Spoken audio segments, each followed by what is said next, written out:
I, male, 28, am a huge JDM freak. Ever since the first Fast and Furious movie came out, I've fallen in love with Japanese cars.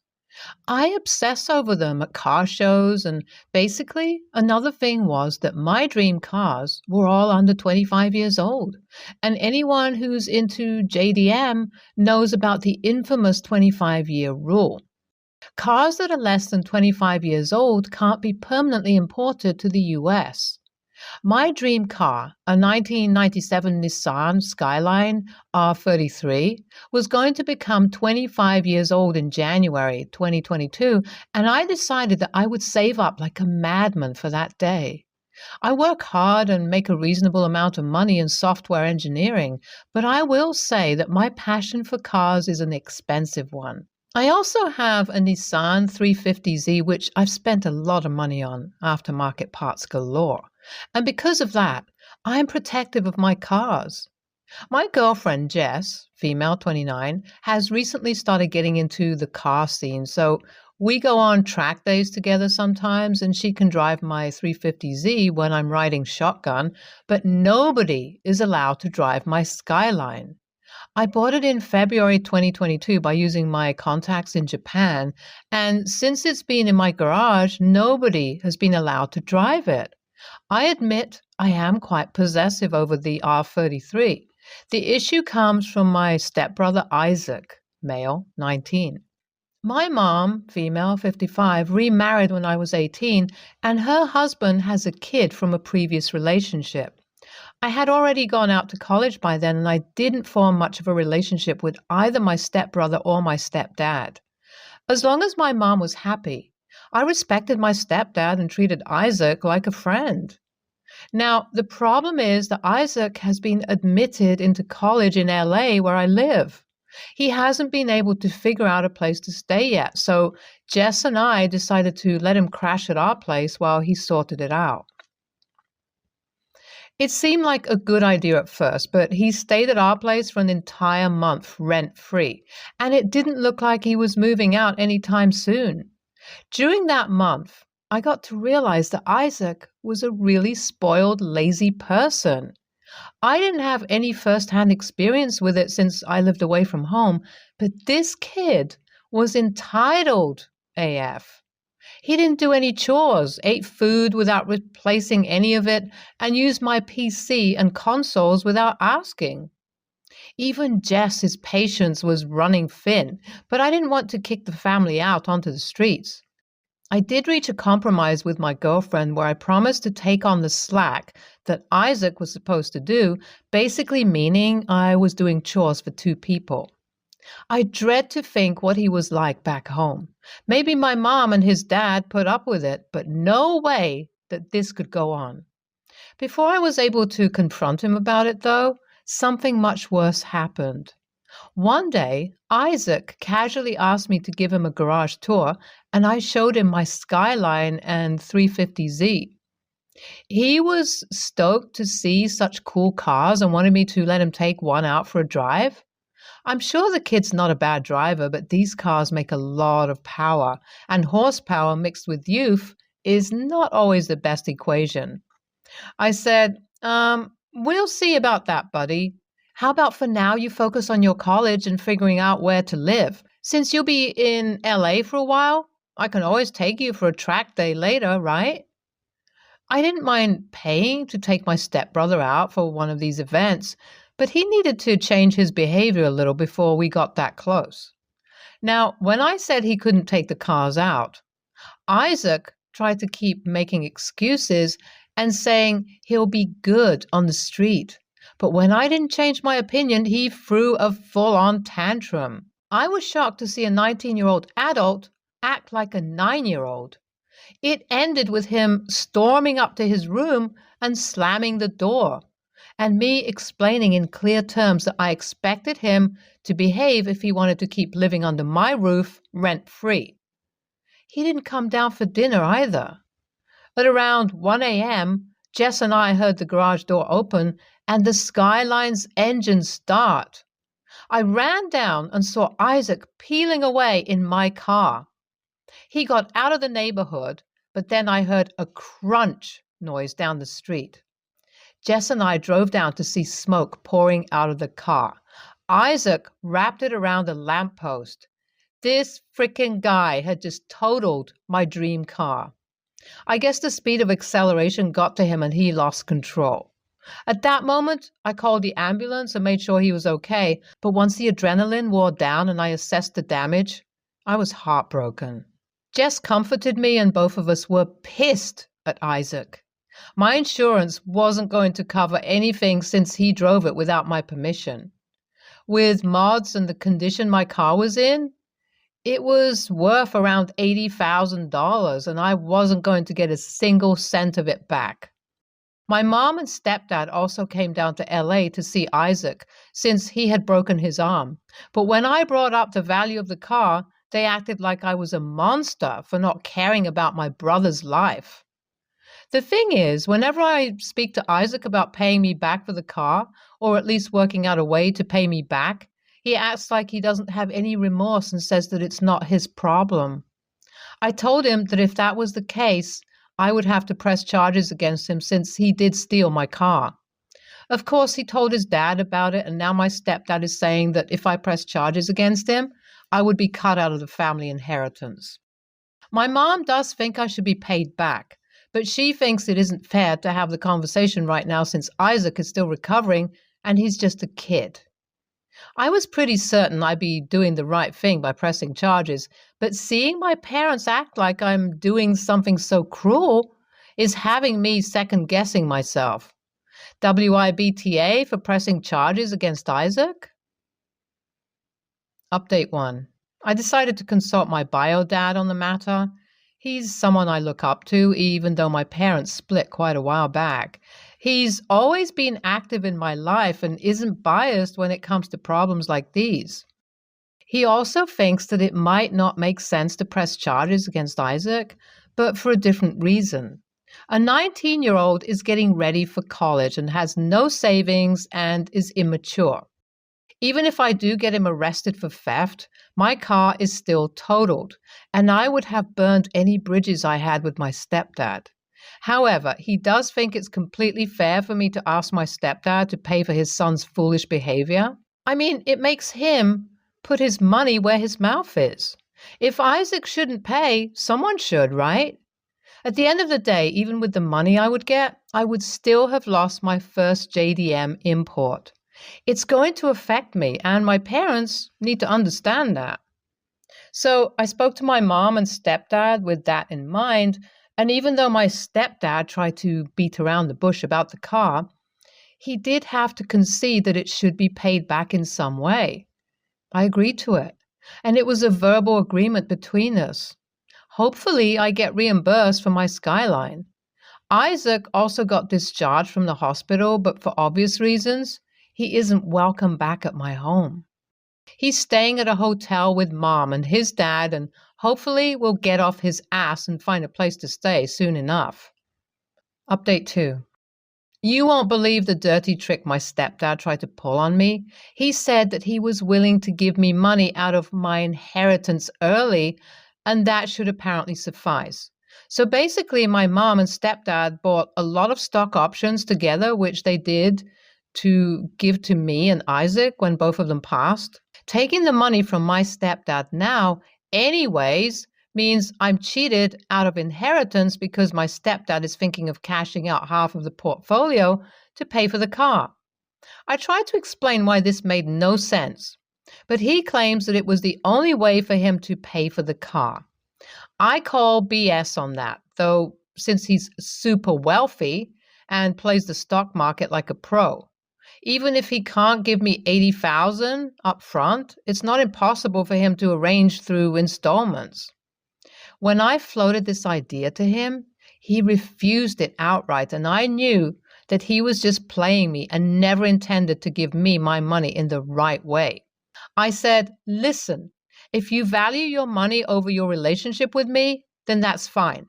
Neither you nor your idiot son are ever going to show up around my house again. I also played my trump card. I was close friends with Isaac's professor from college. Ironically, both of us met at a car club meeting. I hadn't thought of using this connection in any way because it wasn't ethical at all, but I lost all patience. I implicitly threatened my stepdad with toppling Isaac's academic career, and that seemed to have some effect on him. He said that he'll figure something out, making a big deal about how heartless I was, but I simply said, I'll be waiting. Update 3. I've been paid back for the car. It seems to be underhanded and scummy work against my stepdad. I got the money, yeah, but they're still not welcome at my house. My mom can visit, but after I explained everything to her, she knows that she can't force me to be okay with my stepbrother and stepdad. NTA, it's clear that Isaac doesn't care about the consequences of his actions.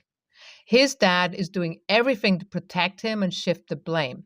He's not in any serious condition, and a broken arm is a small price to pay for the kind of joyriding he was doing. NTA, man, that sucks. The R33 is such an underrated car, and they're only going to go up in value. I think you're absolutely in the clear to demand your money back for the investment you made. And your stepdad needs to understand that just giving you your inheritance early ain't the same thing. Next story. Background info. My 50s male father passed away in 2021. At the time, he has been in a long-term relationship with his girlfriend, let's call her L, 50s female, for 18 years. They were never married and were not common law married due to the fact that they didn't live together until about 4 months before his passing. Myself, 22, female, and my brother, 24, male, both have lived on our own for several years before my father's passing, meaning he could move his girlfriend and her own children, 23 female and 27 male, in without putting a strain on us. Once my father passed, we allowed Elle and her children to remain living in his house on the condition that the bills were still being paid, etc. Because my father did not have a will, all belongings and property were to be split between myself and my brother. Elle did not want us touching any of our father's belongings and refused to let us in the house. The basement had flooding issues that we knew about and offered to help fix. Elle refused all help and told us that she had it under control. The basement ended up being much worse than she told us. Mold growing on the walls and a lot of my father's possessions were ruined. She ended up changing the locks on the house and moving out without telling us. She also took a lot of my father's possessions without telling us. Here's where I may be the a-hole. There have been articles about my father going around listing Elle's children as my father's children. I never spoke on them when they first came out, even though it was very hurtful to read someone else being called my father's daughter. Recently, there was a new article, and I could no longer hold my tongue as everyone was reposting and sharing the article. Elle and her children have blocked me and refused contact. I posted a lengthy and heartfelt post about how Elle and her family destroyed my father's house and stole his belongings, all while claiming to be his real family. The post in question said, paraphrasing as it was long, I do not want to take away how much someone may have loved and cared for my father, but to claim him as your own father is incredibly disrespectful after the damage you've caused to this family. You refused help with the basement and let his prized possessions be ruined. Things that I could have to remember my father by are now ruined. Please do not speak on my father's behalf. This has caused a massive outburst from Elle and her children, calling me disgusting and saying I should have spoken to them privately first. Again, they have me blocked on most everything. I gave them my reasonings for the post and explained that I have done everything I could to help them while they just took and took from me. While I believe the post was harsh, and I never in a million years wanted to start Facebook drama because I think it's trashy, I believe that it was truthful. I was truly fed up with them spinning this narrative of being the victims. So AITA? NTA, but you need to get lawyers involved. She stole what rightfully belongs to you and your brother. She also damaged the home by refusing to fix the flooding. NTA, these people are a piece of work. Someone that would do that is really damaged. Have you talked to a lawyer yet? This needs to be done. You need to reclaim what you can of your father's past. I'm sorry to hear about your father. I lost mine recently and had some trouble with his ex, not my mom. I got what I wanted, and left her the garbage. NTA, and I'm so sorry for your loss. You have every right to tell your story, and it wasn't disrespectful. They sound like first-class parasites. I hope you got into the house and were able to recover some memories. Next story. My mom, 54, female, has a pretty severe hoarding problem. She's had it since before I was born. When I, 23, female, was a kid, the house was generally pretty cluttered and we had one or two rooms that were mom's rooms that we couldn't go into, but it was pretty livable. After my siblings and I moved out, she got a lot worse. Now she's living in 2 rooms in her house. Her bathroom and her living room, and even those, are full of trash. Whenever I visit her, I have to wear a mask because the smell in the house is so bad. Her bathroom is still functional, but only the toilet itself because the shower and sink are also full. The fact that my mom lives like this is bad enough, but she also has 4 cats. They aren't shelter cats, but rather cats that my mom rehabilitated, that she took in off the street. None of them are well taken care of. They don't have litter boxes, and she doesn't let them outside, so they just shit wherever. They all have fleas and probably worms because the house is so dirty, and she never takes them to the vet because she doesn't leave the house. I've spoken to my mom about this multiple times, but she won't listen to me. She took in her most recent cat just 2 months ago and is already trying to trap another cat that she found in her backyard. My sister, 19, female, recently came back from college and was just as horrified as I am. My mom is a lot closer to my sister than she is to me, so my sister and I decided that she would get my mom out of the house while I stole the cats. My sister convinced my mom to go with her to visit our brother, and while they were gone, I managed to catch all the cats. I took them to a shelter a couple of hours away so my mom wouldn't be able to find them. One of the cats turned out to have terminal cancer, so he ended up being put down, but the rest of them are currently up for adoption. My mom is livid. She has called me multiple times a day since this happened, over a week ago, demanding I tell her where I took her cats, and calling me a horrible person and a horrible daughter. She has also told all my siblings. Some are more angry at me than others, but most agree that what I did was wrong. Even the sister that helped me says she feels awful about it now and regrets doing it. At first, I didn't feel bad at all, but now I'm beginning to question my decision. AITA? NTA. I help rescue cats and get called into similar situations frequently. These hoarding situations where there are cat feces everywhere are extremely unhealthy for the animals, and they can develop severe physical and mental health issues if they are in these situations for too long. The reality is that if you hadn't done this, the health department or animal control would likely have been called in eventually, and the cats would likely be in much worse condition by that point. It's likely that you saved those 3 animals' lives and also saved the 4th a tremendous amount of suffering. On behalf of the cats, thank you for doing that. Dealing with hoarders is often a thankless task. Their mental illness cannot allow them to see the unhealthy reality of their situation. Sorry you had to go through condemnation for doing a good thing. I would strongly advise you to go one step further and call local pet stores, rescues, and shelters and warn them about your mom. It sounds like to date she has only invited in strays, but we found hoarders often like to replace the cats removed from their households quickly, and usually with even more of them. You'll want to make sure she's on no adopt lists locally to try to slow this process. Holy shit, I wasn't expecting that. Absolutely NTA. It really sucks that you found yourself in that position, but you did the right thing. Those poor cats were not being looked after, and I don't even think it's hyperbole to describe the situation as animal abuse. even if it was not intentional on your mom's part. I hope the cats found good homes, and I'd look into trying to get your mom some help too, if possible. She'll probably resist, especially after this, but as you've described it, that house has become an extremely unhealthy place for anyone to live in. NTA. This is not the ideal way to go about things, but given the previous conversations, it sounds like she was unable and maybe unwilling to properly care for them. It was the only way to ensure their safety.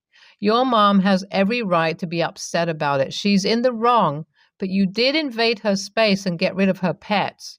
That's got to sting. It still had to be done.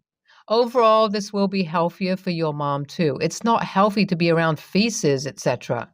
No litter box is a huge issue. Stay tuned for more stories from our girl relationships.